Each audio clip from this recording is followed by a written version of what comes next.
I guess if you watch this video, you're probably in the market for a traditional hand-forged T hinge. And the question I often get asked is, what size should I use for my door?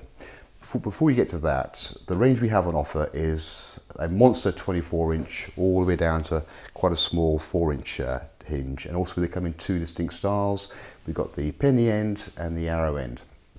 Now on the upper side of the scale, we're looking at the 24-inch. That's ideally for a very, very large door. We're getting towards that barn door size, something getting towards 4 foot in length. And this goes all the way down. Now the two which are most prominent, and we sell them for the vast majority of, are the 18-inch hinges. Now bearing in mind the 18-inch refers roughly from the edge of the T through to the end of the penny or the arrow. This will give you in total about 16.5 inches cover, which is about half a door's width and a bit. So if your doors are standard, not under narrow or over wide, the 80s are going to be what you want. Going a little bit further, we've got the 15s, we've got the 12s. Now they're going to be used for like sort of super narrow doors.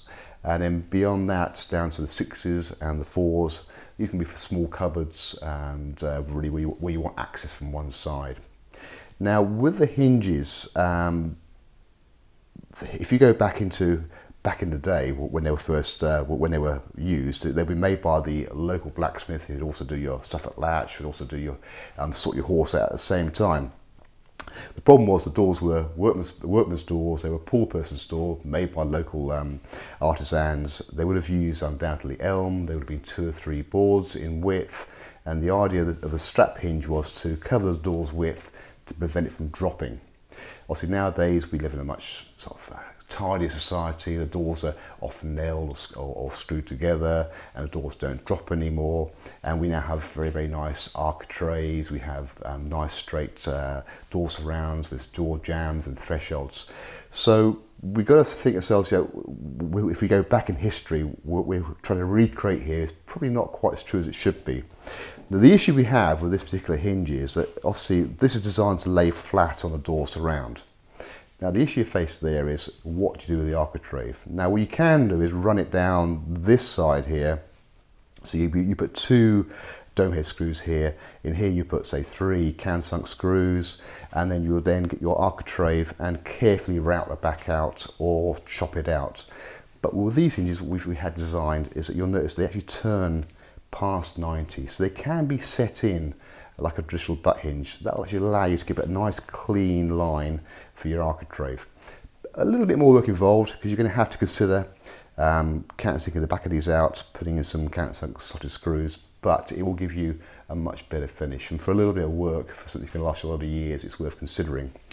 Now we'll get on to the finishes. The hinges are hand forged from mild steel. They're given a black acetate coating and then finished with a beeswax. This is really for protection during transit. When they arrive back to you, a cloth with a little bit of linseed oil, rub it over, give it a buff up. They'll look fantastic. Often get asked, can we use it outside? I would say absolutely not. They're mild steel. They are going to deteriorate outside. They won't fail, but they're going to deteriorate. They're designed purely for internal use. Like I say, they come in pairs. You get 2 pairs to a box with the screws, and they come pre-folded and pre-waxed, like I said.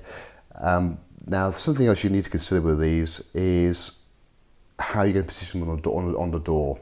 Now, generally speaking, I'll position them on the ledge itself, or where the ledge is on the reverse side of the door. We've taken the time to create a detailed PDF drawing of every product in our range. You'll see that directly below the listing. Please click on that and I'll give you all the dimensions you require. If you have any more questions or anything we've missed out, please give us a call. And once again, thank you for watching this video. And if you found it useful, please give us a thumbs up. That's always very helpful for us. Or even better, you can follow us on our channel. Thanks for watching. Goodbye.